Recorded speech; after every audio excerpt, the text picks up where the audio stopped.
All right. Hello, everyone. Welcome back to this week's episode of Friends with Books. I am one of your FWBs, Read Reviews by Jess or just Jess.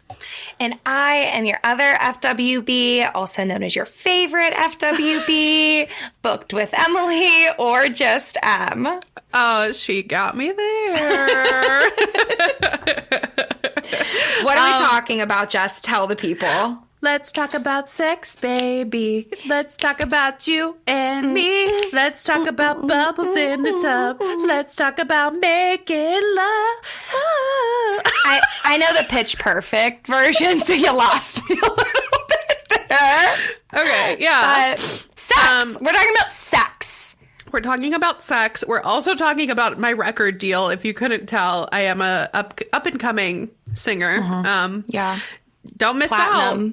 Platinum records coming at ya. But before she becomes a famous recording artist, we're going to become famous podcasters by talking about filthy, dirty, smutty, steamy, spicy sex. Cum guzzling, anal. She's not wrong. She took it there. And that's what we're going to talk about. And so I hope you're ready, because I don't know if I am, to be honest. I am not ready, TBH. But, how are you doing? Tell me. I'm doing good, Jess. Guys, I've been struggling with a migraine for about 4 days now. I think my brain is broken.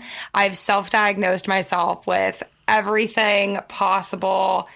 So I'm trying to live, you know what I mean? But other than that, I'm doing great. What about you, Jess? How are you? Honestly, at least you still have your will to live. That's really all we can ask at this point. But, yeah.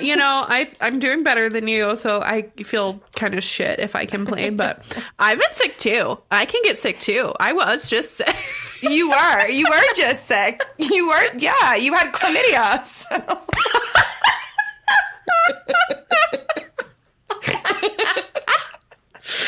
Did. Just kidding. I didn't have chlamydia. I was traveling and I had germs. Don't start rumors about me. That's where they turn the episode off, and that's it. That's all they take away. Jess has chlamydia.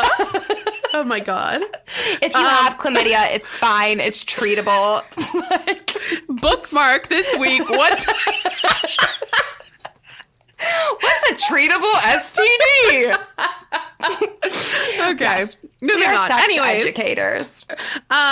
This week, as many weeks that we have done and will do in the future, we're gonna take a fucking BuzzFeed quiz, because this is what dreams are made of, and I think we both really find joy in these quizzes. So I hope y'all do too. But if you don't tell us, because we'll be sad. You just said y'all. Y'all. Random cowgirl. What the fuck?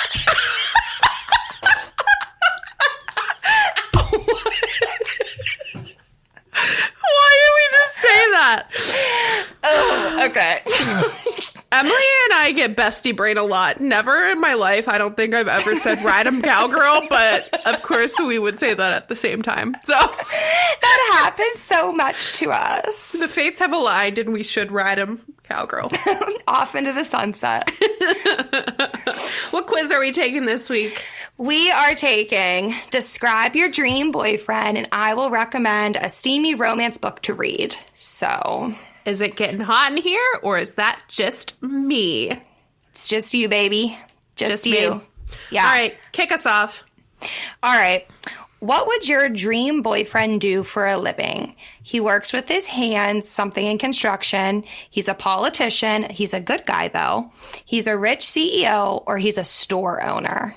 I'm going to say he's a rich CEO. I mean, what store does he own, though, actually? A sex store. Yeah, he's a store owner. He sells dildos for a living. Are the products free? No, I'm going to go rich CEO. Can't go wrong. You really can't. I'm going to go with he works with his hands, something construction. I love that. That tracks. Makes sense. Get a little handsy. All right. Which of these best describes you? Conscientious, responsible. I would say weird, but I want to be nice. So let's say unique, stressed, a dreamer, or persevering. I don't know what conscientious means. Let's just, I know what it means, actually. Let me just think about it for a second. Just pick my brain here. Conscientious. Conscientious is wishing to do what is right, especially to do one's work or duty well and thoroughly. So it's like So your boring. conscience. Like you have a good conscience. I'm going to say unique and weird. Oh, okay. That tracks. I'll say I am a dreamer. I dream of being rich. I dream a dream. Of You know, days that's just gone another plug. by. Oh, look, find us. We're a duo. Okay. How do you imagine you'd meet your significant other? A blind date, a random meet cute, through work, through mutual friends, through social media, or connected past? Ooh, I'm going to say, how do you imagine you'd meet yours? Okay, this is like a pretend, so I'm going to say through work because he's a rich CEO. Oh, that's a good one. Okay. I'm not going to say through work because I do not work in construction. So I'm going to go with a random meet cute. Okay, like, now you made me feel weird because I wouldn't want to date my CEO either.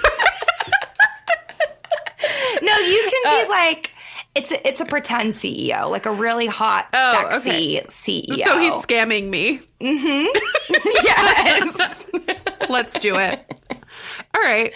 Out of these options, which creative hobby would you be most likely to pick up? Photography, sewing/fashion design, hobby? Are you kidding? I'm too busy for that. Painting. I'm going to go with photography because I really Photography. like photography.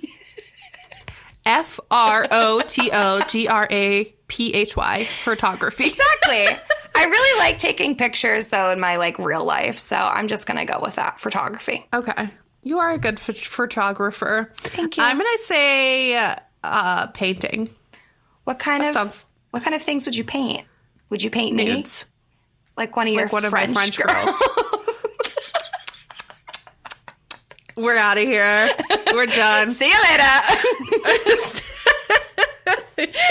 All right. To wrap this up, finally, just tell me what your favorite romance trope is, and we'll find out what book we are. All right. We got rom-com, age gap, enemies to lovers, friends to lovers, forbidden romance, or boss and employee. I feel like the obvious choice for me would be boss and employee, so I'm going to go with enemies to lovers. Throw a curveball in there. Love it. Okay. That's a fun one. I'm not an age gap girl. I don't love age gap. I do like a good rom-com, but I feel like rom-coms tend to not be like as well, you know, I'm going to go with rom-com. I'm going to go with rom-com. Okay. Yeah. Good choice. Okay. I bet I can guess what Emily got, actually. What did I get? Did you get Birthday Girl by Penelope Douglas? I did. I don't understand. Because I got that too. Just kidding.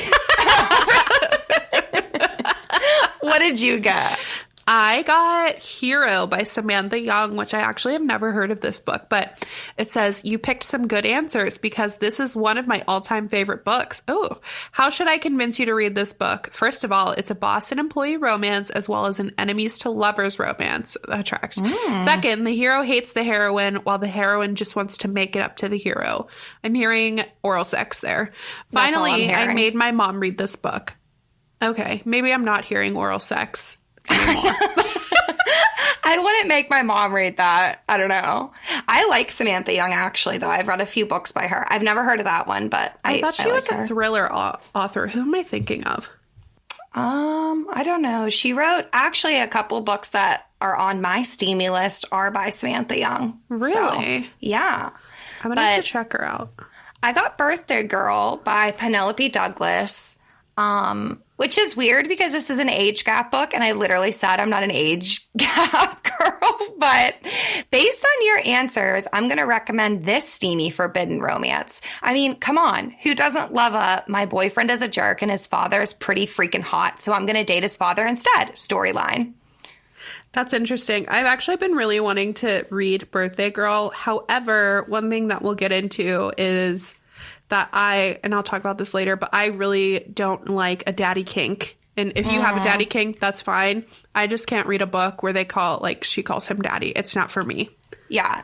And then we will elaborate because there's some things that you like that I don't like in books too. Mm-hmm. So that's going to be interesting. I'm fine with most everything else except for that. That's fair. Maybe someone with daddy issues likes that. I would say I actually do have daddy issues. Okay. Maybe someone who doesn't have daddy issues. What the fuck do I know? I don't know. I'm ready to get filthy. Okay, not with each other. Let's just talk about it. Okay. I mean, whatever. We'll see. But yeah, let's jump in. I'm excited to talk about sex, baby. Steam, smut, spice, whatever you want to call it. I feel like this whole genre, or I don't know if it's a genre, but spice and steam have taken us readers by storm, which I think is honestly so cool. I was actually just thinking about how I think it's awesome that women are kind of being so sexually empowered through books. Women are, especially on Bookstagram. Like, I think it's the norm now. Like, people, I feel comfortable being like, I like reading like dirty books. Like, I love a raunchy, steamy sex scene. And like, I embrace that because I think that's normal. Like women love sex, and why not read about it? Like, you know, whether you're watching porn or reading porn, like, who cares? Like, get it where you can get it, you know? Totally. Yeah, totally agree. I think it's just, I don't know, such an empowering thing now that we can kind of have this freedom to talk about sex, whereas maybe 5 years ago, I feel like I probably wouldn't have blasted on the internet that I just read a book about a four-way. No, I definitely wouldn't have done that. So we're mature and comfortable in our sexuality.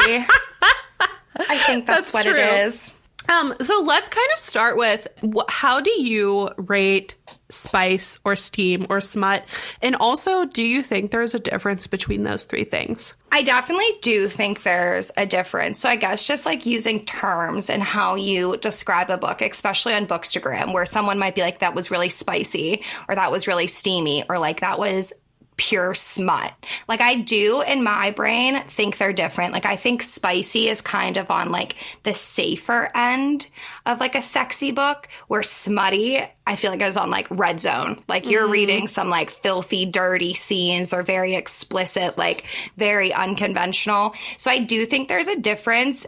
Not everyone would agree, maybe. I think that we've talked about this a little before, where like you maybe don't agree kind of on that scale. Yeah, no, it's not that I disagree. It's that for me, and I think for so many other people, the words and the terms are just interchangeable, which the intention of this podcast is to not be like, this is how you should be saying it. Like, we know everybody's always going to have differing opinions on how they rank spice and what they call spice, because everybody's different, right? So I think for me, especially like looking back into January 2021, when I really wasn't reading that much spicy books, like I'd be calling things spicy, and I actually had like a mental breakdown. I had a mentee bee. I had a mentee bee in like February of 2022, because I was like, was that spicy? Like, I was looking back on my reviews, and I'm like, the way like my reading has progressed, whereas like I would think like one sex scene is like, ooh, like that's spicy, and now I'm just reading gangbangs all the time.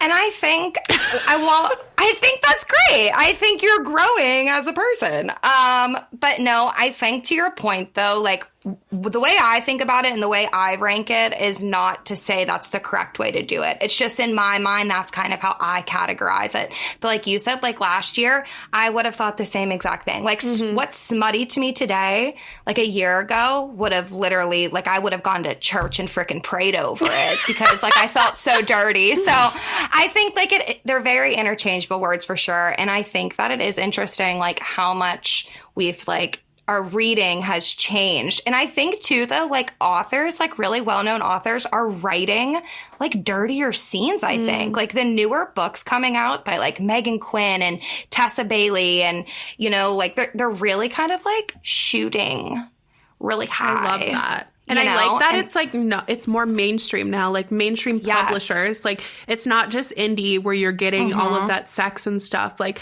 I just read Secretly Yours by Tessa Bailey, and let me tell you, that shit was hot as hell. So it's just, and that's published by Avon, which is still like a romance, like whatever. But anyways, so I agree. I think how I categorize my spice steam smut, I use the terms interchangeably, right? So you'll see on my posts on Bookstagram, I'll say something steamy, spicy. I go back and forth. So, but for me, when I'm saying that, my thinking is what goes into that is the number of sex scenes in the book. And also how unconventional they are. So if it's they had sex twice and it was kind of just like missionary open door, not that missionary isn't hot, but yeah, then I'm like, don't undersell missionary, Jeff. Then I'm like, was that spicy? But if it's like consistently 5-10 times in the book and, you know, there's sex toys and anal and whatever, like that's a smutty book for me. No, I agree for sure. I definitely agree with how you kind of rank the steam. Like, I've read books. Well, it's funny, too, because I am a big co-host, right? And last year, I would read Colleen Hoover, and there'd be, like, one sex scene, and I was like, oh, my God, like, this is dirty. And now I read Colleen Hoover, and I'm like, this is so G-rated. Like, it's just so crazy. Like, now I'm like, no, I need more. Tie her up. You know? Like, what are you, like, gag her? I don't know. Yeah. No, literally, I feel the same way. And I know people, like, a lot of people have been getting hated on recently on like Book Talk and stuff because they're saying Colleen Hoover is spicy, which it totally is valid if you think that she's a spicy author, you know, like if that's what so subjective. It's so subjective. I think that goes back to her points. Like it varies by reader to reader, and it varies also like with one reader. Like we said, like we've grown so much and become so slutty over the past 2 years. It's an us problem, really. But I think it's really an every problem. But anyways, that's kind of where that was going. For sure. And I think that moving forward with this episode, we're really just coming from our opinions, how we rate things. So if you disagree with us, like totally entitled to that opinion. It is so subjective, but just based on what we like to read and what we're going to recommend to you, it's just our opinions. This is kind of something that I realized while I was trying to differentiate in my brain spicy, steamy, and smutty is I always thought of smut was like a step down from erotica.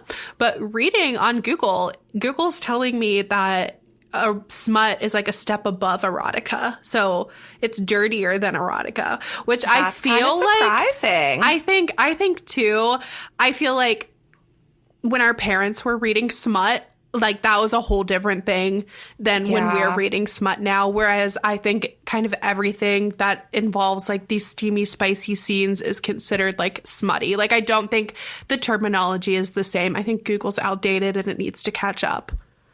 I think you're right. And I think you should email Google and let them know. Hello, Mr. Google. I think though too, like reading sexy books since our parents maybe has, you know, they read their books back in the day. I think like there's just new kinks today. Like I think like things are just different. Like I don't know if they talked about ass eating back in the day. Did they? I'm sure they did it, but like did people talk about it the way they do now? Like did people enjoy it back then the way they do now? I feel like ass eating was such a taboo topic until like 5 years ago, and now everybody eats ass. Everyone eats ass, talks about it, writes about it, sings about it.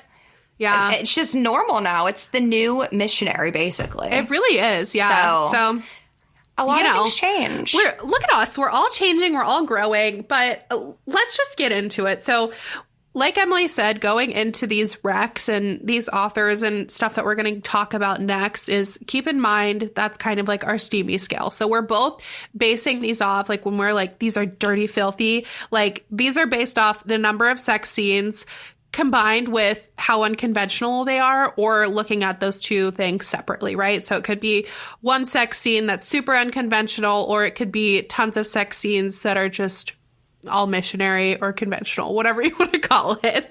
So keep that in mind. But should we talk about our favorite steamy authors first? Yeah, I think that's a good place to start. And then we could get into like our favorite books, or like the steamiest books we've read, because there's steamy books that I've read that actually are just shit. Like the plot is terrible. Yeah. Like they're not good books, but like the steam and the sex, it's more sex and steam than actual plot. So Totally. I think that's important to note too.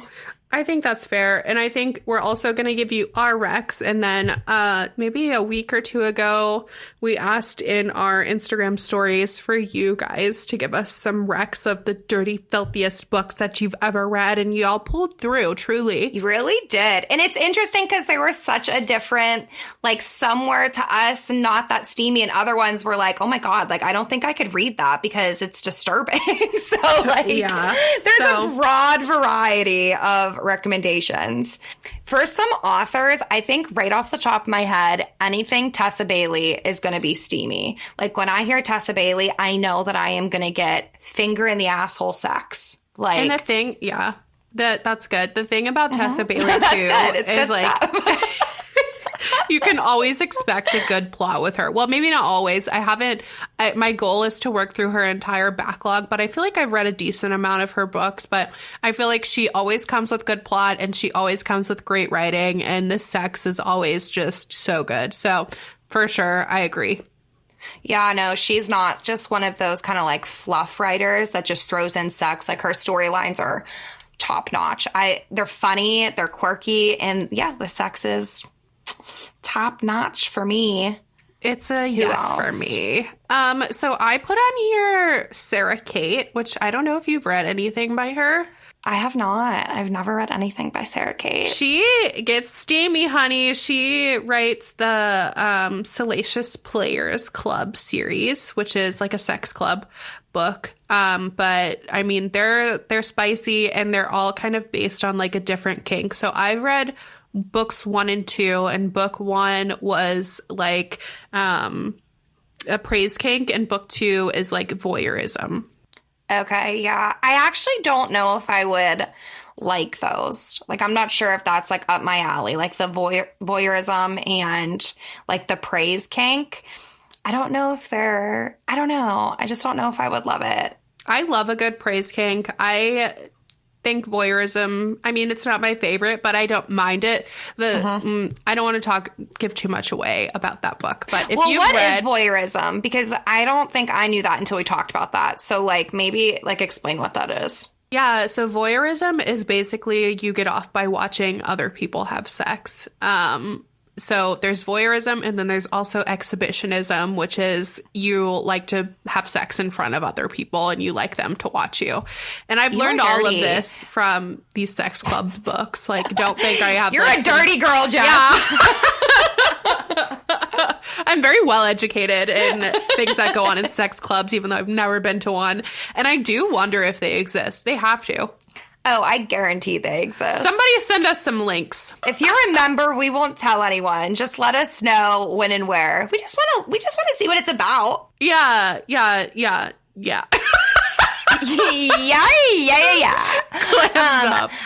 Another author that I put on here too, I think we both actually put her on there, Christina Lauren, which that might surprise some people because they are known for writing kind of like rom-coms that definitely do have some open door sex scenes, but they have a few series that are really, really, really what I would say is like smutty. Their Beautiful Bastard series and their Wild Season series the Wild Season series I think has a better plot line. Like there's actual stories in each of the books. Whereas I think the Beautiful Bastard series is purely just about sex. Like every other chapter, there's a very explicit sex scene in it, which they're enjoyable to read. But if you're in it for like the plot, like Wild Season series is definitely something I'd recommend. I still have to read that one. I did read, fun fact, I read Beautiful Bastard on my way to the beach with my husband. He was driving, and I didn't, I was thinking it was like a Christina Lauren rom-com, and I'm like, this cover is a little interesting. And it was purely just an erotic book.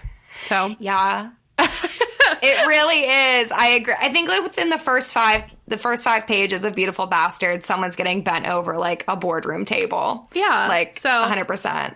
If that's what you're looking for, 10 out of 10 recommend. Totally agree.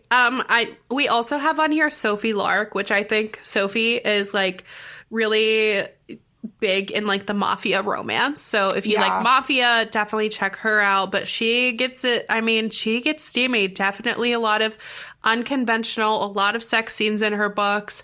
Definitely recommend her. She's one of my faves. Yeah, she's new to me. Jess recommended her to me, and the first series I read by her was the Brutal Birthright series. And yeah, Jess is not lying. There's definitely a lot of sex scenes in there, and I think they're kind of dark too, just based on like the tropes of the books. Like not only are they unconventional, but they're definitely dark. So I think that's another kind of kink if you're into. I would recommend Sophie Lark as well. For sure.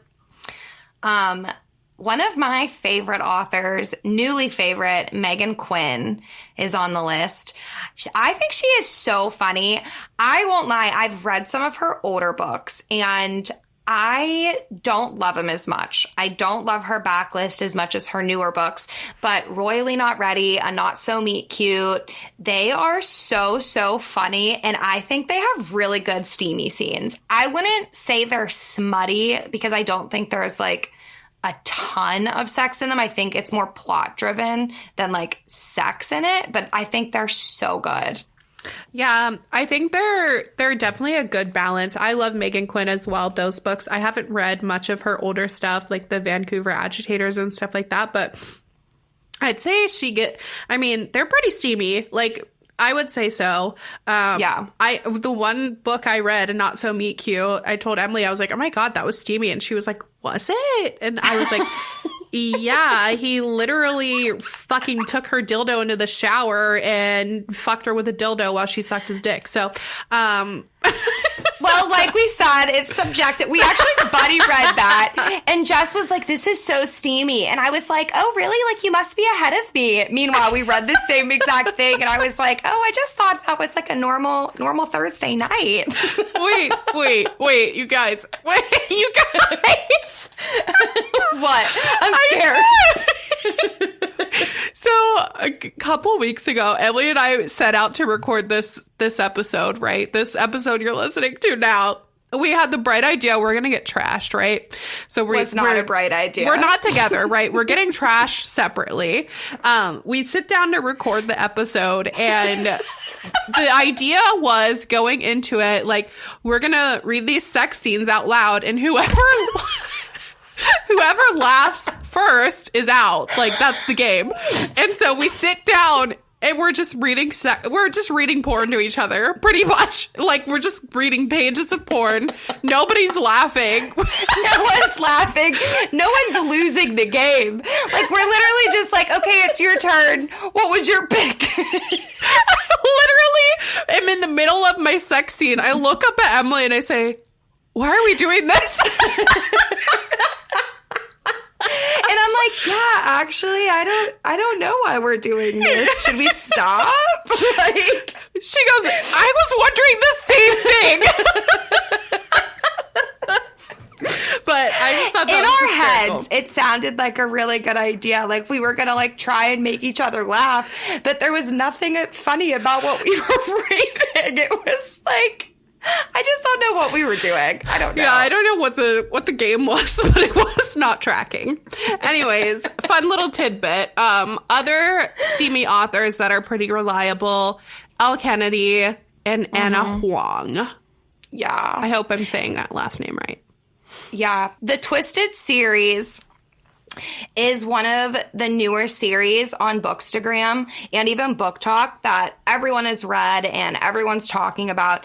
And it's so funny because people either say like, that was so steamy, like she writes sex so well, or on the other hand, people are like, there was like 3 sex scenes in it. For as much as people are saying this is steamy, like I was really disappointed in it.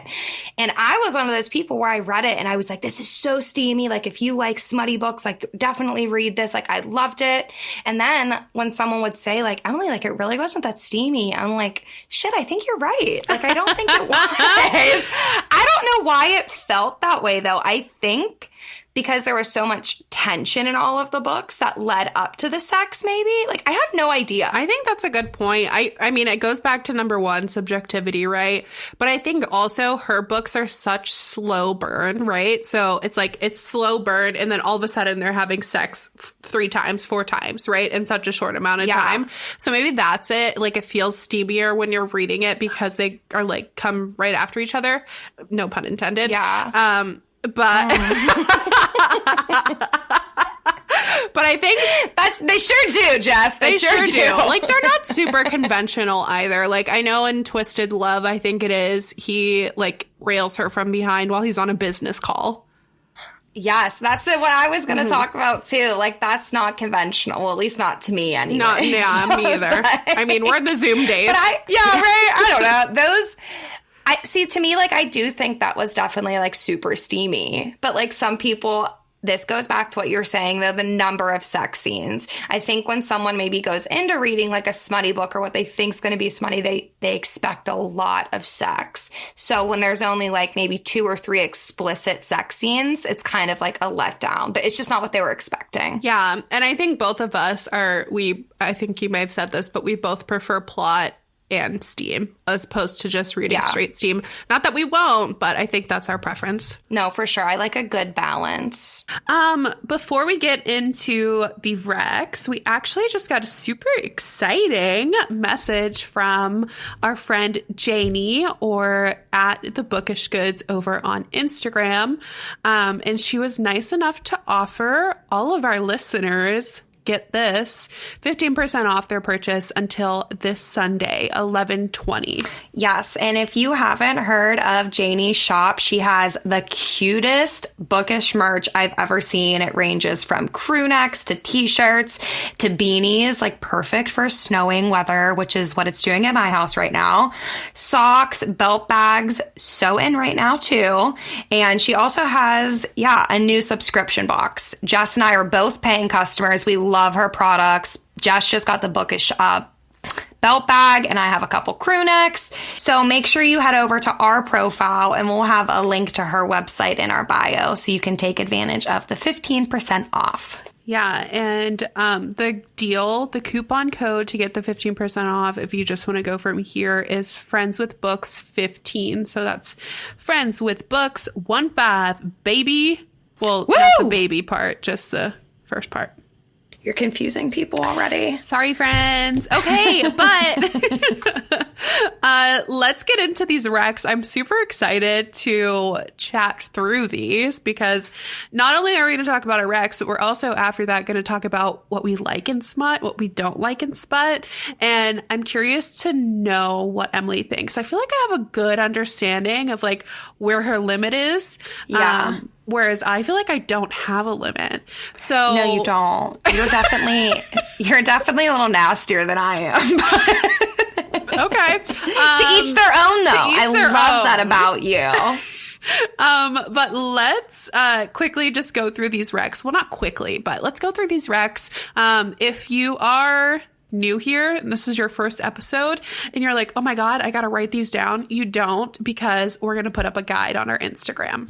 Yes. Do not write these down while you're driving or when you're supposed to be doing work. We will put a guide together for you. When you're supposed to be doing work. Yeah. We'll put a guide over on our Instagram, so make sure you're following us at Friends with Books Pod. I think we have a good range of recommendations from some books that are maybe not as dirty and smutty as other ones. So I think we should just start from the top. And they kind of, again, this is very subjective. So in our opinion, the ones at the top are the ones that are maybe a little more safe per se than the ones at the bottom that will make you clench your thighs while reading. So.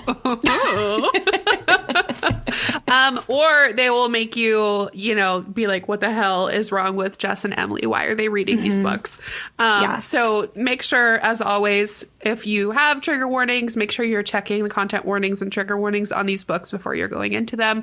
Some of them are definitely darker, so keep that in mind. But with that, let's start light. Let's kind of start with the less steamy. So if you're maybe just wanting to get into STEAM and you're looking for, something lighter that has explicit sex scenes, but maybe isn't as taboo or over the top as some of the other books. Kinky. Yeah. We'd recommend you start with these. So top of the list right now, we have The Proposal by Jasmine Gilroy. And this is one of the books that I read at the beginning of 2021 when I first started dabbling in STEAM and spice. And I was like, oh my God, what the heck? Like, I'm a this dirty is so girl. taboo. Literally. So this is actually part of a series. I don't know what the series is called actually, but I've read most of the series and they've all got a little bit of steam and spice, but mainly plot. But they're all romance and I really enjoyed them. So I can't attest to these because I've never read The Proposal or actually any books in that series. I do have The Proposal. I'm looking at it right now actually, but I've never read them. But I trust your mark. you. You'll if you read it now, you'll probably just be like, this is not steamy. And be like, this is boring. What am I? Where's the child? Dick? Okay. The next one is Josh and Hazel's Guide to Not Dating. Again, there are explicit sex scenes, but they're not taboo. They're not kinky, at least to us. But the plot is really, I think, where this book shines. Again, it's just like a better plot than STEAM, in my opinion. But I think anything Christina Lauren writes is so, so good and worth a read, whether you're in it for the STEAM or the not, or not. But steam or the knot. The steam of the knot. Agree totally. I think I just love this book. This is one of my favorite rom-coms and I recommend this to everybody. I think I've talked about it in so many podcasts that we've done so far, but Josh and Hazel's Guide to Not Dating, not super steamy, but there is explicit sex scenes. As she said, one of them that I can remember is in the middle of a hallway. So they don't even make it to the bed. Yes. Oh, yeah. I remember that now. This is actually, so Christina Lauren, when I first started my binge reading journey back when COVID started, Colleen Hoover and Christina Lauren were the two authors that I read everything by. Like every single book that they had available, I binge read. And at the time, I thought they were so, so steamy. But looking back on it, I'm like, they really weren't. Like, compared to what we read now. Like, the next one on here, The Honeymooners by Christina Lauren. Sorry, not to cut you off, but other than, like, the Beautiful Bastard series, like, those are steamy. Yeah. Yeah, no, they definitely do write really steamy books. I think we mentioned a couple series, like the Beautiful Bastard series and the Wild Season series. Definitely have some steam there. But like, and I honestly think that I like felt like I needed to go to church when I read those back like last year. Cause I was just like, holy shit, what's happening? But I guess more like their G-rated ones. They're rom-coms, yeah. Yeah, they're rom-coms like The Honeymooners, Josh and Hazel's, Roomies, like all of those I think are more cutesy than steamy. Totally agree. So The Honeymooners, I actually thought was really steamy too. I feel like that one's a nice, it's enemies to lovers, so you get a lot of the tension and the build-up. Yeah, it's so funny. It's so such a good book. Funny. Yeah, I feel like that is my Josh and Hazel's. Like if someone wants like a really funny book, that's my go-to. I'm like The Honeymooners 100%. Like you have to read it. I agree. I love both of those books, but Josh and Hazel, I don't know why. I just love that. It gets me. Probably Josh. Josh M, the ultimate book boyfriend. Don't even get me started. Moving on. So kind of like I would say maybe a step up here is Get a Life, Chloe Brown by Talia Hibbert. This one is definitely a spicy book. More spicier than I remembered. Are you having a stroke? Probably. More spicier than I remember. All right. I'm getting flustered, so I don't even know what's going to happen when we talk about the latter books. I'm scared. The former books. I don't know those words. Yeah, she just texted me earlier and she was like, probably the latter. And she literally spelled it Ladder. I was like... Don't freaking out me. Everybody already thinks I'm a dumb lollipop. So dumb lollipop. I'm trying to throw the words in there so they don't think I'm that anymore. Moving along. Next we have Ugly Love by Colleen Hoover. And I feel like There's so many people on Book Talk right now getting so much hate for being like, Colleen Hoover is the spiciest author I've ever read, which, again, I think we may have touched on this, but it goes back to subjectivity. Like, if that's a spicy 100%. book to you, then that's a spicy book, and that's the spiciest book you've ever read. Who am I to say? Hell and yeah. judge you know? If that gets you going, that's what gets you going. Like, no one else can tell you that that's not steamy. Because, like I just mentioned, Colleen Hoover was the first author that I, like, binge read back in 2020 when I started reading again. And I thought Ugly Love was so steamy. Like, they were, you know, there were pretty explicit sex scenes. And I was like, oh my gosh, this is the spiciest thing I've ever read. And I might not feel that way now, but I can still, like, if I read that, I probably still would think, like, this is a steamy scene. You know what I mean? Like, yeah, totally. Teach their own. And I think I haven't read Colleen Hoover's entire backlog like you have, but I would say Ugly Love is definitely her steamiest book. It's friends with benefits, so it's really strictly the relationship is based off of sex. So maybe that's why. I would agree. I'd say Ugly Love and Too Late by Colleen Hoover are probably like her steamiest, but Too Late I think is pretty underrated, honestly, but it's also very different from like her other books too. It's pretty dark. So I would read trigger warnings going into that one too. But that one's, I wouldn't say it's like steamy where it's like, ooh, they're having really cute sex. Mm-hmm. It's like, ooh, this is really disturbing. Okay. I would probably like that then. You would love it, actually. Yeah.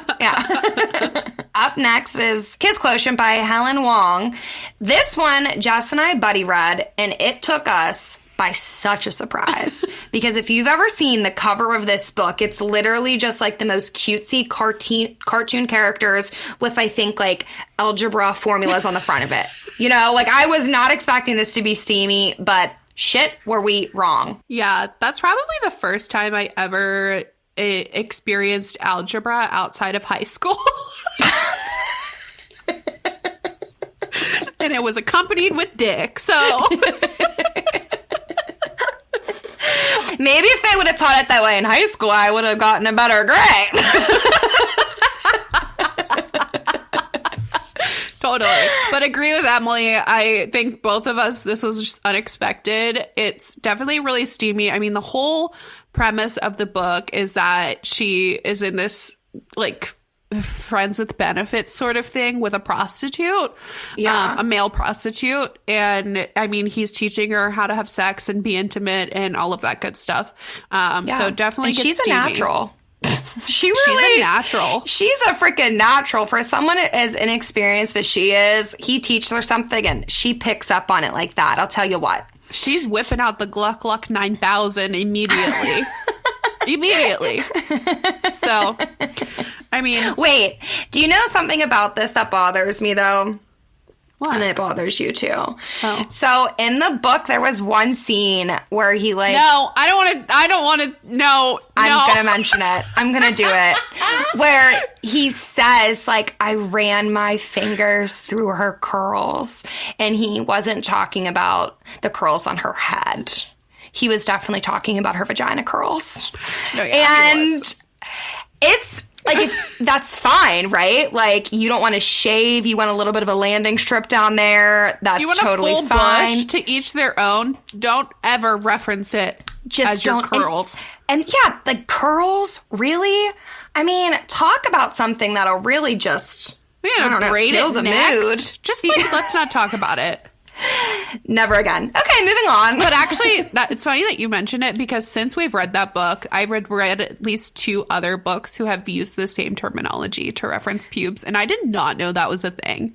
No, I didn't either. I haven't. So actually, I haven't read that specific terminology, but I feel like it's becoming more common now for authors to write like about pubic hair. I swear to God, like I read it more and more often.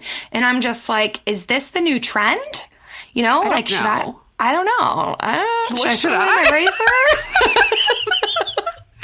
I don't know. Maybe bushes are making a comeback. Maybe they never actually left. I think, like I said, do what you want to do down there, but don't tell me that you're running your fingers through her pubes or whatever. No. I don't want to talk about that. Imagine if there was knots and he like put on a knot. It would kill the mood. Okay, moving on. Yeah, I don't know how this happened. Let's move on. Yeah, let's move on. What's our next rec? You have on here "'Tis the Season for Revenge" by Morgan Elizabeth. Guys, if you follow me on Bookstagram, you know that this was one of my most anticipated books for the holiday season. I am a big Christmas girly. I celebrate Christmas, so I want to read a lot of Christmas stories this holiday season. And this just sounded so cute. It's based off of Legally Blonde. It's a revenge story. And I was like, I'm going to love this. Age gap. I don't even typically like age gap stories, but I really thought I was going to just be obsessed with this. No. Like we talked about earlier, I think there's a such thing in books where it's like you have an equal amount of plot and an equal amount of steam, and this was no plot and all steam, and I just couldn't get into it. I didn't like it. Wasn't the vibe. I feel it just that. wasn't That's the vibe. Fair. So I hadn't read that, but what kind of sex scenes are in it? Like, what can we expect? So he's definitely a dirty talker. He's very into choking. It's definitely like they don't use condoms right from the get-go.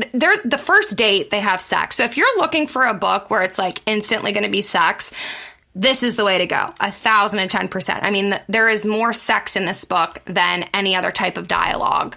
So I don't know. I think maybe like any other book, maybe if I'm in the mood for a smutty book, this would have been good. I just think I had such high expectations for this one being a good plot that when there was no plot, I was just like really disappointed in it. That's fair. Okay, so definitely check that one out if you're just looking for like pure steam, or don't check it out at all if you want a plot. You also have on here The Blind Side by Candy Steiner. I am really excited to read this book. I'm actually really struggling right now, you guys, because I want to read holiday books. I'm also a Christmas girly, and I want to be all about the holiday books, but there's also so many books that I just have on my TBR that I've been dying to get to regularly that aren't holiday themed. So I'm really struggling there, and The Blind Side is one of it. And I don't even want to hear you talk about it because it's just going to make me want to read it more. Well, I'm going to talk about it anyway. I think Santa would want you to put a hold on the holiday books and read The Blind Side. That's fair. No, this one, I am new to Candy Steiner. I've only read 4 books by her so far. But The Blind Side is definitely by far the spiciest book I've read by her. It's a college romance, fake dating. The female MC is kind of inexperienced. She likes dirty books. She reads very smutty, dirty books.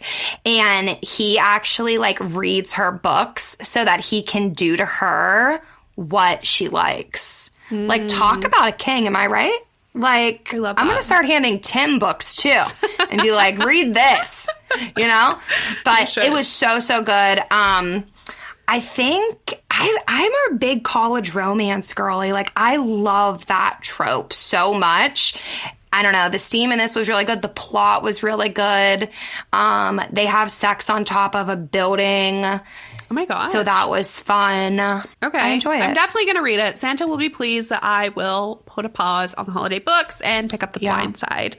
Yeah, I am also also on his really nice list. Yeah. I'm also really into the college romance books. And I don't think we touched on it in our authors, but Elle Kennedy also is a great, reliable author for steamy books. The Off-Campus series, so steamy. Yeah. I think the one that comes to mind in that series for me is The Deal, even though it was not my least favorite, but I just hated Dean. No, I think The Score. Oh, The Score. Dean is The Score, yeah. That's my favorite one, and I love Dean. I hate Dean. But it is steamy. It's really steamy. So definitely check that one out. It's a Friends with Benefits as well. Yeah. I think that, like Jess said, Elle Kennedy is always reliable for steamy, but especially college romance. Like, she writes college romance like no other.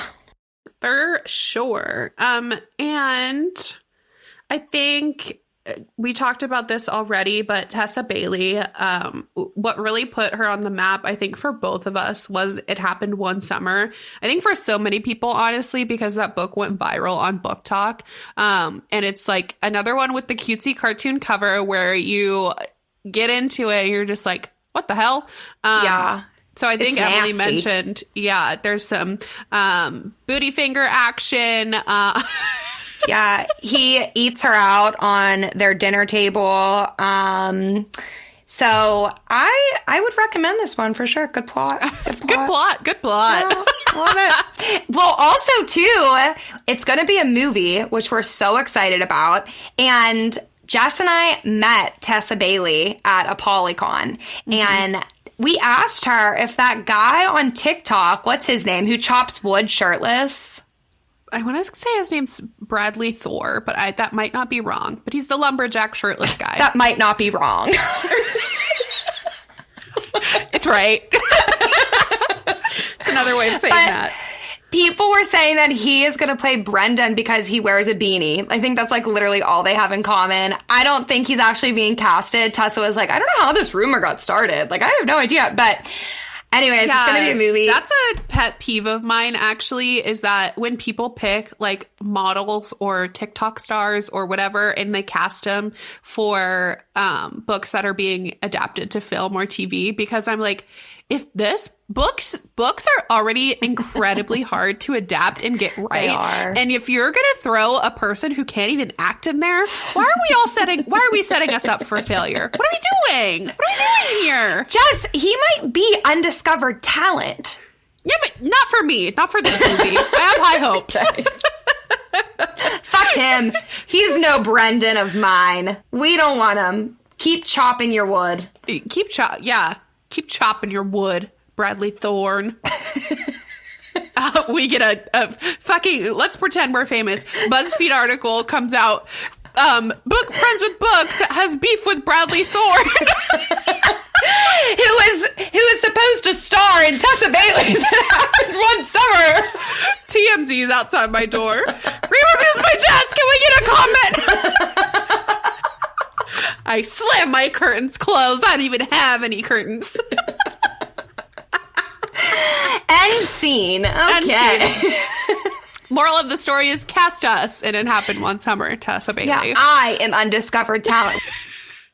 I have on here, Sophie Lark is the mafia queen. She writes a lot of dark romance, so I feel like a lot of the steam in her books is definitely more taboo, more unconventional. So in Heavy Crown, which is part of her Brutal Birthright series, I don't know why this one stood out to me as the steamiest, but there is definitely like the girl is held captive by the guy. They were like dating before, and there's like a past there. Yeah. And they're having sex while she's in captivity.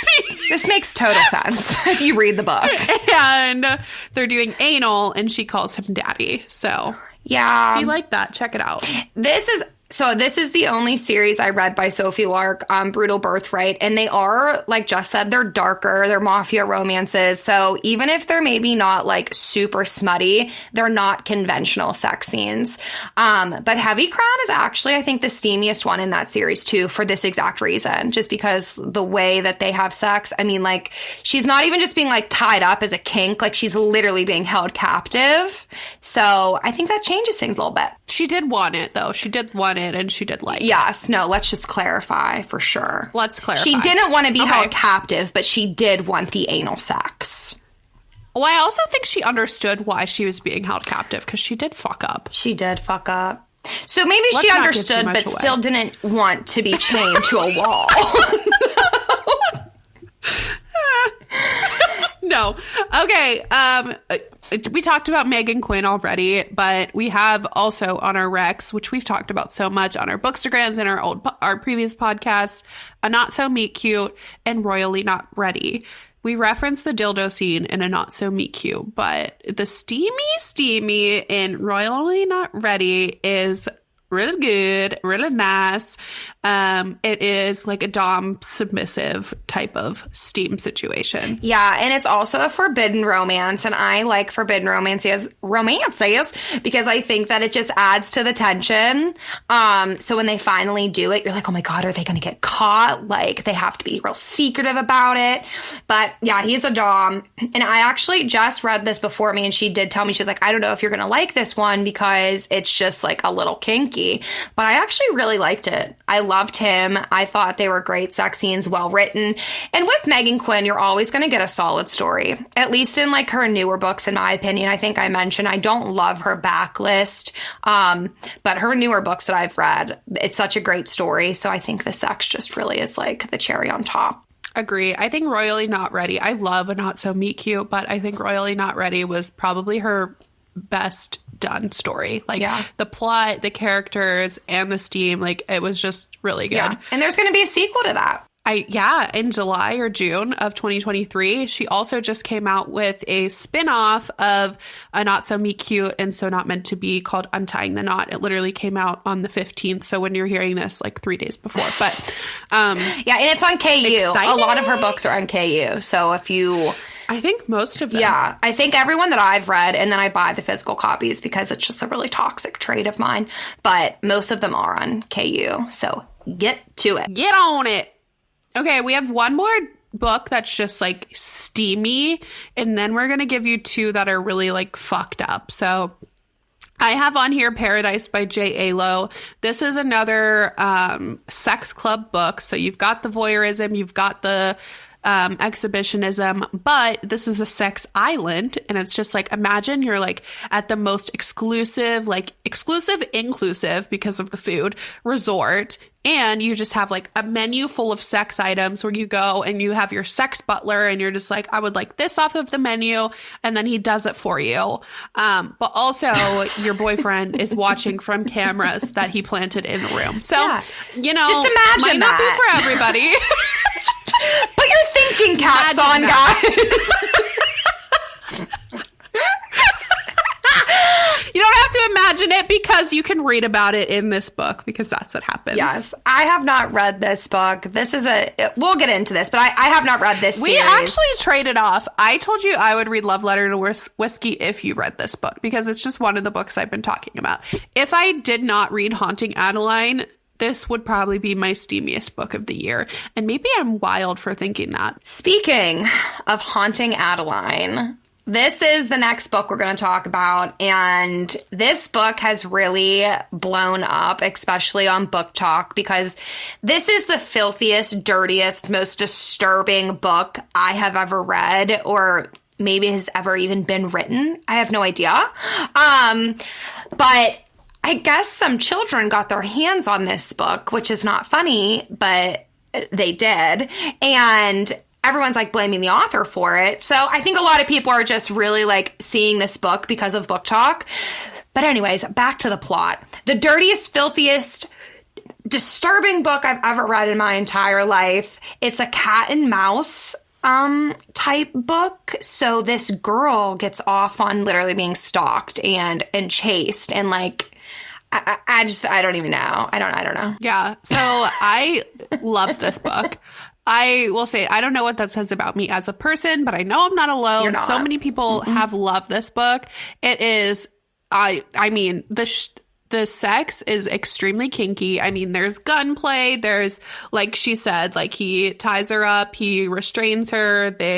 She doesn't know if she wants it half the time, but she's also getting off on it. Yeah. So it's definitely like, read the trigger warnings. Don't take them lightly. Don't be like, oh, this will be okay, and then bitch about it when it's literally just like a filthy book, because it is. Like, it's disturbing. But with that being said, so many people loved this book, and I feel like a lot of people felt the way you did, where they're almost like, should I like this book? Like, is it okay to like this book? I will be honest, like when I did read the book, I'm not going to read the second one. I wouldn't say it's like my type of book. I just think maybe it was a little too far from me. I got halfway through the book and realized it was a little much for me, and then I just like skimmed the rest of the sex scenes. So okay, that's fair. I will say though, like the actual plot in the story is really interesting too, because there's like a mystery, like a murder mystery going on. Also, there's like a little bit of paranormal stuff. I don't know, just all around I've never read a book like that, and I really enjoyed it. So yeah, there is a lot that goes into that book. Actually, I forgot about the letters that are in that that book and like that like mystery paranormal part to it. And then 2, the stalker is actually like a good guy. Like he has a job that like saves children. So I don't know. He's taking down like a pedophile sex trafficking ring also. So it's just like it makes you really question like it's not black and white for sure, but is it? I don't know, because he's definitely not doing stuff that's good. So, but he is at the same time. I don't know. I don't talk about it anymore. I'm getting frazzled. She's like, shit, do I like the book? No, I do like the book, and I really like Zayd Meadows, which is the character. A lot of people like it, so if you're looking for a really kinky, dirty, raunchy book, then I would recommend it. It was just a little too far, I think, for me. Yeah, that's fair. Another book that is kind of like similar to that is There Are No Saints by Sophie Lark. I'm only recommending this one because it's the only one I've read. It is a duo, though, a duology. So this is also like a stalker / serial killer book. So there's some fucked up scenes in there as well. But yeah, I don't want to give too much away, but I mean, I'll give it away. This is another book I started reading, and then I read a scene, and this guy is stalking this girl, and he sneaks into her room and jacks off into a pair of her underwear, and then goes into a building across the street and sits there and waits for her to come into her room and put on the underwear that he literally just like dumped his load in. So, well, I don't think he knew she was gonna put on the underwear, but she was just like had no laundry, so she put on the dirty cummed in underwear, and he watched her through a telescope do it. So, and that's where I stopped reading. There. Okay. So that's all of the recs that we have for you all. As always, and like I mentioned before, we are going to put together a guide over on our IG at Friends with Books Pod with all of these steamy books that we talked about, and probably some that we didn't talk about that we just think of on the spot. So if you want to be a nasty gal like us and read these, they'll be over there. However, a lot of these titles can be found on Audible as well. So if you want to listen, tell us what Audible is, Em. Yes, I'm so glad you brought this up. So Audible is a monthly subscription service, and it offers basically every type of book that you could want to listen to. There's an incredibly large selection of books, including smut, but not limited to smut. So if you want a mystery or thriller or romance, those are all options. There's even podcasts that you could listen to, and ours is on there. We did not know that, but it is on there. So if you subscribe to Audible, you could listen to our podcast on there. As an Audible member, you will get 1 credit a month to choose any book in their entire catalog to listen to, which includes thousands of titles. Yeah. And because we are all friends here, we have a great offer for you guys where new members can try Audible for free for 30 days. So we referenced this in our first episode, but Emily listens to audiobooks a lot when she travels. And she recently read our first buddy read in our first ever episode on Audible. She listened to In My Dreams I Had a Knife, and she really enjoyed it. I don't know why I'm speaking for you, but... But she's not wrong. I do listen to audiobooks mainly when I travel for work. And so 1 credit is plenty for me for a month, usually because audiobooks are 11 to 12 hours. But I did listen to In My Dreams I Hold a Knife, just that In My Dreams I Have a Knife. Did she even read the book? I don't know. But I loved it. And just listened to It Starts With Us and really liked that one as well. So... yeah, so I did listen to It Starts With Us, and I loved it. I struggle with audiobooks sometimes to kind of like get into them just because I rarely travel or leave my house. So It Starts With Us I thought was really good, and it definitely kept me hooked. So if you want to take advantage of this deal, visit audibletrial.com/FWB pod.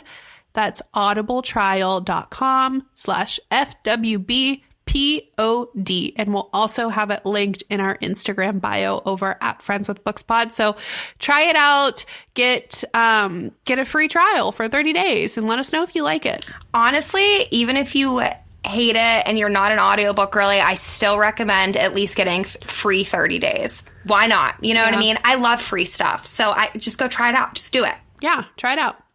All right, with that, we are going to quickly give our likes and dislikes in steamy books. And I mean, I'm pretty solid on my dislikes, but I feel like it's harder for me to pinpoint my likes in a steamy book. What about you? Yeah, I would agree. I think that there's just certain lines I draw for myself in pencil because sometimes I'll erase them and read a book that does have these things. But generally, 99% of the time, I'm staying away from reverse harem. I just don't like it. I personally can't buy into a woman like loving 3 different men and then these men loving her and being okay with sharing her. Like, it's just not something that in my head, like, I can enjoy reading because I know it's fiction. I just can't buy into it. So reverse harem is something I typically stay away from. I'm sure it's real life too. Yeah. And to each their own, different strokes for different folks, just not for me. Let's see, age gap, again, I typically stay away from. However, I just told Jess this. I started watching Grey's Anatomy, and McSteamy and Lexi Gray probably have like 15 years between them, and I am a fan of that relationship. So now when I read age gap romances, I'm just going to picture like McSteamy and Lexi, and I think that it's going to be like an easy pill to swallow at that point. But I think that's totally fair. Yeah. I think that's kind of what I do as well. But I don't necessarily have a problem with age gap unless it's when they met when one of them was a child. And I've only ever read where the guy is older and the girl is younger, I think. But it gives me the ick when it's like, oh, he was her teacher in high school and now 10 years later they've met and reconnected and whatever. Yeah. That's a little icky for me, but I don't necessarily, like, if they meet when, she's 25 and he's 50, like, I don't really mind it. Yeah, and it's funny though because like in real life, like I don't think twice about it when you have like a 40-year-old with a 25-year-old. Like I just like don't even think twice about it. Just reading about it for some reason just throws me off. I don't know. Well, not anymore because it's McSteamy and Lexi. But before, like I just couldn't wrap my head around it. I don't know. But I think my other dislike in books is I don't like a daddy kink, which that's okay if you have one. But if it's like, we both tried to read Your Dad Will Do by Katie Robert, could not get into it because that's obviously a daddy kink. So there's that. And then I also don't like certain terms that are used to describe penis, vagina, boobs, so yeah, if you're calling it her sex or her slit or folds, he ran his finger through her folds. If you have folds, it's okay, but I hate when someone says I milked him, or like when a guy will be like, yeah, baby, milk me. I'm like, are you a fucking cow? Like, what in the whole wide world? I hate that. I don't know. I feel like Jess and I definitely have different likes in books and maybe like just different types of like smutty books. Don't get me wrong. Like, I love a good smutty story. I love like public sex, go do it. You know what I mean? But make it secret, like in a dressing room where no one else is watching you. Like where I draw the line is like when they're having public sex and people are watching them. I don't love that. Okay. Like exhibitionism. People don't. Okay, that's like an exception where it's like you're in a place where it is expected that you're going to do that. Like yeah, they're not just I having don't like that, sex though. on a. Yeah, I get it. That's fair. That's fair. I wouldn't like it if they were just having sex in the fucking mall in the middle of the food that would court. be weirder. That would even be more weird. Well, yeah, because who has sex in a mall food court? I don't know. Yeah, there's not much that I won't read, I guess. I mean, I'll try anything. I'll probably like it or dislike it, as a normal person. Yeah. Well, that's how I know what I don't like, because I'll try it, right? Like, I'll try Haunting Adeline, and I'll try, like, Credence, which is reverse harem, and, like, Flock, the Ravenhood series, which is reverse harem, book 1. And that's, I don't know, I think that's the fun thing about reading. There's so many different books out there geared towards every type of reader, and you know what you like and you don't like, and you pick a book based on that. Totally. What are your thoughts on dirty talk in books? I like dirty talk in books. I really do. When I'm reading a book and they're just like, he pushed into me and then humped me 4 times and I milked him. I'm like, Yeah.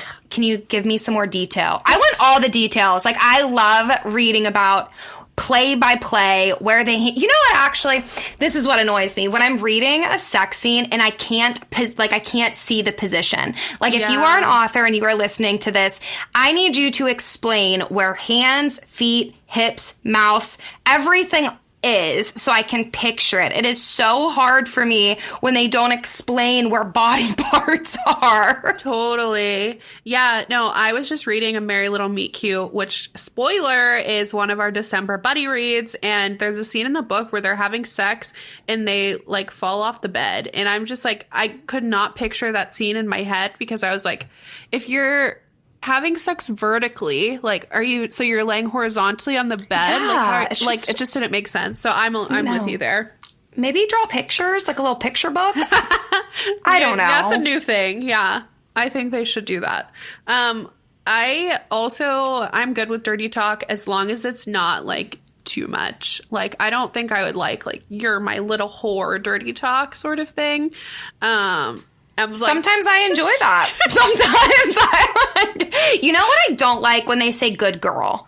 I don't like oh, good girl, I don't like. I don't know. I like a good girl. I like a praise kink. I don't like either, like sweet terms, like baby girl and honey and sweetie, like right there, sweetie. I'm just like, ew, no. Like, if you're gonna talk dirty, maybe if they're making love, but if he's like fucking her, like, don't call her sweetheart. Well, I think it's the Tucker from, I forget, why can we never remember this, from the Off-Campus series. He's a sweetheart guy, and I love that. I feel like it's like the Southern charm. Yeah, he's a country boy for sure, so that makes sense. I think the only other thing that I really dislike is when the author will try to use so many different terms to add variance in the sex scene, right? So it's like you're reading one sex scene, but she's like dick, cock, penis. Like, she just uses all the terms in the books to describe his dick, right? Yeah. And it's just like, just pick one and let's just ride with that one. Let's just literally ride with that one. Let's go,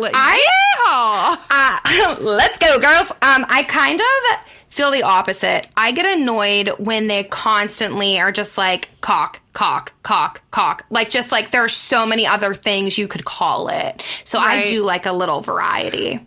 So I don't like it when it's repeated. Like, I don't think you should be saying cock back to back. But I also feel like you don't?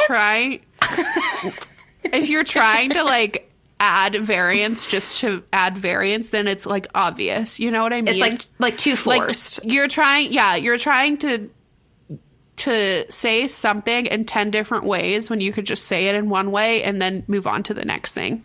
Yeah, these authors need to get it together. No, I mean, authors do what you want to do, because I can't write shit, but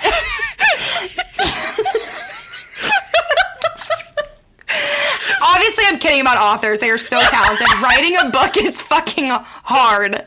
And Jess and I know firsthand how hard writing a book can be. And let's just be clear, that's not a spoiler that Emily and I are writing a book. That is a tidbit into our lives that we tried to write a book and could not do it. So no, we wrote one sex scene, and one of the lines where I was knuckle deep in her, and that's all we got. And then we both read it to our husbands, and they felt so uncomfortable, and we were like, maybe like the author life isn't for us. Let's start a podcast instead. You know, maybe we'll come back to it. I did think that was a good line. I don't want to talk about it. It was a good line. It was good. Never say never. We might eventually have a book out there. I don't know. We have to talk about structure. Yeah, structure. And, like, brains, probably, too. A dictionary. I don't know. Well, I guess we can say we're friends with Smut if you like this episode and want to continue reading along with us. Again, we are reading Icebreaker next week. So make sure you follow us on Instagram at Friends with Books Pod. Yes, and in the meantime, make sure you subscribe to the pod and tune in to next week's episode. Oh, and also give us a rating. If you like the pod, give us a rating. It helps a ton. I don't know with what, but I've heard other people on podcasts say that. So I'm just being proactive here. I love that, actually. Give us a rating. And someone left us a review on Apple Podcasts. Like, they actually took the time to write a review, and I thought it was so, so sweet. So if you do that... But we actually have 2 written reviews now. So thank you to both of you. You're so God, kind. I didn't see the second one. Continue to tag us in your stories and slide into our DMs, talk about the episode. We are so grateful for all of you that are listening and laughing along with us. So yes, you are really just lighting up our lives. You are. You're just... I was in a dark place before. No, I'm just kidding. This has been so much fun, and I love to see all the love. And if the person who rated us 1 star when we just had the trailer out is listening to this, we don't like you. We just want to talk. We just want to talk to you. What did we do wrong? It was a trailer. Questions. Just got a couple questions. But anyways, thanks for listening. See ya later. Bye.